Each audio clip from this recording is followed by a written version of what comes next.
Giselle girang dapat tawaran cium Nicholas Saputra di film.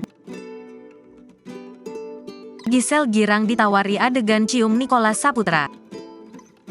Diketahui, Giselle memang mendapatkan tawaran bermain film musikal garapan Garin Nugroho yang berjudul Surat-Surat Cinta Film Indonesia. Dalam film tersebut, dia beradu akting dengan Nicholas Saputra. Menariknya, Giselle sempat ditawari untuk beradegan mesra dengan aktor film Ada Apa Dengan Cinta tersebut.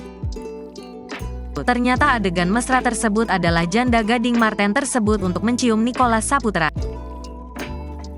Ditawari hal itu, Giselle pun tak pikir panjang. Dia bahkan begitu semangat, terlebih dia juga mengidolakan sang aktor.